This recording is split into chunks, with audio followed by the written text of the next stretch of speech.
আপনি কি কল্পনা করতে পারেন একটা সেতু যেটা চুলের চেয়েও সূক্ষ্ম আর তরবারির চেয়েও ধারালো, যেই সেতুর নিচে দাউ দাউ করে জ্বলছে আগুন, আর সেই আগুনের শিখায় ঝলসে উঠছে মানুষের আর্তনাদ। এই সেতু পার হতে না পারলে শেষ ঠিকানা জাহান্নামের অতল গহ্বর, আর যদি পার হতে পারেন তাহলে অন্য পারে আপনার জন্য অপেক্ষায় রয়েছে জান্নাতের দরজা। এটাই সেই ভয়ঙ্কর পুলসিরাত। পুলসিরাত কিয়ামতের ময়দানে এমন এক সেতু যেটি সকল মানুষকেই পার হতে হবে, কেউ বাদ যাবে না।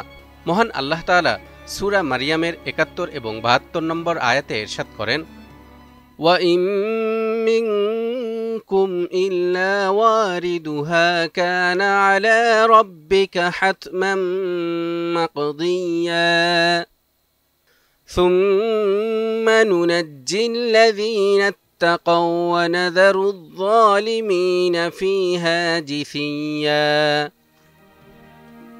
আর তোমাদের প্রত্যেককেই তা অতিক্রম করতে হবে, এটি তোমার রবের চূড়ান্ত সিদ্ধান্ত। তারপর আমি তাদেরকে মুক্তি দেব যারা তাকওয়া অবলম্বন করেছে, এবং জালিমদের সেখানে রেখে দেব নতজানু অবস্থায়। এই আয়াতের ব্যাখ্যায় তাফসিরের কিতাবে লেখা হয়েছে, অধিকাংশ মুফাসসিরদের মতে এই অতিক্রম দ্বারা জাহান্নামের উপরে অবস্থিত সিরাতের উপর দিয়ে পার হওয়ার কথাই বলা হয়েছে।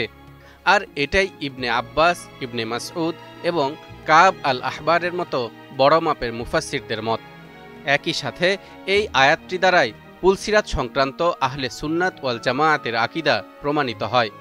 মূলত সিরাত শব্দের আভিধানিক অর্থ স্পষ্ট রাস্তা, আর শরীয়তের পরিভাষায় সিরাত বলতে বোঝায় এমন এক পুল যা জাহান্নামের পৃষ্ঠদেশের উপর প্রলম্বিত, যার উপর দিয়ে পূর্ববর্তী ও পরবর্তী সবাইকে পার হতে হবে, যা হাশরের মাঠের লোকদের জন্য জান্নাতে প্রবেশের রাস্তা। সহিহ বুখারীতে হযরত আবু সাঈদ আল খুদরি রাদিয়াল্লাহু তাআলা আনহু কর্তৃক দীর্ঘ একটি হাদিস বর্ণিত হয়েছে। হাদিসটিতে আল্লাহর দিদার তথা আল্লাহর সঙ্গে সাক্ষাৎ এবং শাফাআতের কথা আলোচিত হয়েছে। হাদিসটিতে রাসূলুল্লাহ সাল্লাল্লাহু আলাইহি ওয়াসাল্লাম বলেছেন, তারপর পুল নিয়ে আসা হবে এবং তা জাহান্নামের উপর স্থাপন করা হবে। সাহাবীরা বললেন, হে আল্লাহর রাসূল, পুল কি? তিনি বললেন, তা পদস্খলনকারী পিচ্ছিল, যাতে লোহার হুক ও বর্শি এবং চওড়া ও বাঁকা কাঁটা থাকবে, যা নাজদের সাদান গাছের কাঁটার মতো। মুমিনগণ তার উপর দিয়ে কেউ চোখের পলকে, কেউ বিদ্যুৎ গতিতে, কেউ বাতাসের গতিতে, কেউ দ্রুতগামী ঘোড়া ও অন্যান্য বাহনের গতিতে অতিক্রম করবে। কেউ সহিহ সালামতে বেঁচে যাবে, আবার কেউ এমনভাবে পার হয়ে আসবে যে তার দেহ জাহান্নামের আগুনে ঝলসে যাবে। এমনকি সর্বশেষ ব্যক্তি টেনে হেঁচড়ে খুঁড়িয়ে খুঁড়িয়ে কোনোরকম অতিক্রম করবে। এছাড়া আরও বহু হাদিসে পুলসিরাতের বিভিন্ন বৈশিষ্ট্য বর্ণিত হয়েছে। সংক্ষেপে সেসব হাদিসের মূল কথা হল, পুলসিরাত চুলের চেয়েও সরু, তরবারির চেয়েও ধারালো, পিচ্ছিল এবং পদস্খলনকারী। আল্লাহ তাআলা যাকে প্রতিষ্ঠিত রাখতে চান সে ব্যতীত কারো পা তাতে স্থায়ী হবে না। অন্ধকারে তা স্থাপন করা হবে। মানুষকে তাদের ঈমানের পরিমাণ আলো দেয়া হবে, তাদের ঈমান অনুপাতে তারা এর উপর দিয়ে পার হবে।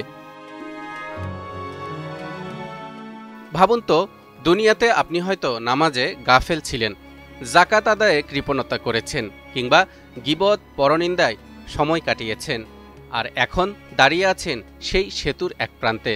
নিচে জাহান্নামের আগুনের লেলিহান শিখা, পাশে ফেরেশতারা বলছে, হে মানুষ, তোমার হিসাব শেষ, এবার পার হও। কেমন হবে সেই মুহূর্তটি? শুধু আপনি আমি কেন, পুলসিরাতের কঠিন পরীক্ষায় সেদিন সবাই খুব পেরেশান থাকবে। নবীরাও সেদিন আল্লাহর কাছে সাহায্য চাইতে থাকবেন। এমনকি ফেরেশতাগণও পুলসিরাত দেখে ভীত সন্ত্রস্ত হয়ে পড়বেন, যদিও তাদেরকে পুলসিরাত অতিক্রম করতে হবে না। হযরত আবু হুরায়রা রাদিয়াল্লাহু তাআলা আনহু থেকে বর্ণিত একটি হাদিসে নবীজি সাল্লাল্লাহু আলাইহি ওয়াসাল্লাম বলেছেন, আল্লাহ তাআলা সব মানুষকে একত্র করে বলবেন, দুনিয়ায় তোমরা যে যে জিনিসের উপাসনা করেছিলে সে তার সঙ্গে চলে যাও। অতএব সূর্যের উপাসনাকারী সূর্যের সঙ্গে, চন্দ্রের উপাসনাকারী চন্দ্রের সঙ্গে এবং মূর্তি পূজারী মূর্তির সঙ্গে চলে যাবে। অবশিষ্ট থাকবে এই উম্মতের লোকেরা, তাদের মধ্যে মুনাফিকরাও থাকবে। তখন জাহান্নামের উপর পুলসিরাত স্থাপন করা হবে। সেদিন সর্বপ্রথম আমি সেই পুলসিরাত অতিক্রম করব, আর সেদিন সব রাসূলের দোয়া হবে আল্লাহুম্মা সাল্লিম আল্লাহুম্মা সাল্লিম, অর্থাৎ হে আল্লাহ রক্ষা করো, রক্ষা করো।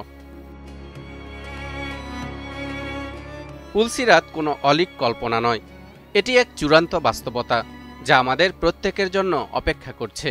আজ আমরা কোন পথে চলব তাই নির্ধারণ করবে সেদিন আমরা চুলের চেয়ে সূক্ষ্ম আর তরবারির চেয়ে ধারালো সেই সেতু পার হতে পারব কিনা। তালহা ইবনে রেজা, নিউজ 24।